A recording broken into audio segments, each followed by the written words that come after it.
Getty assistant to Michael Barnier, Stefaan De Rynck said Brexit was a mutual weakening. Stefaan De Rynck also warned it was not yet a given that the EU would agree there can be a transition period after Britain formally leaves in March 2019, to provide a smooth transition to life outside the bloc. He is the senior advisor to Michel Barnier, who leads the Brexit talks Britain on behalf of the European Commission and EU. After he gave a speech at London's Chatham House think tank, a member of the audience asked him when it would be known if Brexit was a success. Mr. De Rynck replied, "For us, I don't think we will ever label Brexit a success in the EU." Google Maps. Speaking at Chatham House, Mr. De Rynck stated that the EU would not consider Brexit a success. "I think it's a mutual weakening of two parties." Stefaan De Rynck: "I think it's a mutual weakening of two parties. For example," he said, "last week, 28 EU members agreed to extend sanctions against Russia post-Brexit. That will be 27 plus 1.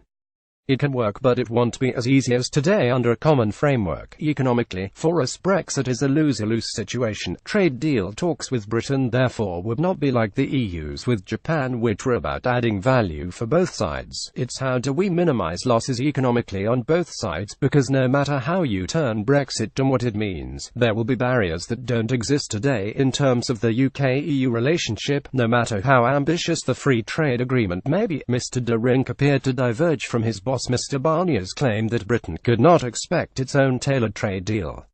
But he insisted the UK would have to stick to EU rules throughout any transition period after Britain formally leaves the bloc in March 2019 and could not expect to pick and choose the ones it liked. Getty. Mr. De Rynck stated that the UK would need to stick to EU rules throughout the transition process. It was also not certain the EU would agree to have the two-year implementation period Theresa May seeks after March 2019, where policies will effectively remain unchanged, providing certainty to businesses and individuals and time for the UK to prepare its new post-Brexit arrangements. The transition will be negotiated in the new year with the aim of moving on to trade talks in March, but Mr. De Rynck suggested it would not be confirmed in black and white until next October, when the withdrawal treaty is drawn up for ratification. He said there could be a transitional arrangement. "That is not a given today." Asked when firms would get the assurances they craved about continuity during the transition, he said the certainty only comes when the transition, which is part of the Article 50 deal, will be ratified.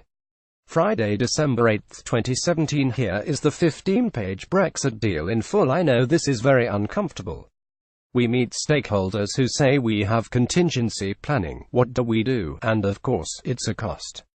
It's up to business to see. We are in the European Commission at least continuing with our no-deal planning." He added that Brussels would seek binding commitments from the UK about maintaining high common standards after Brexit.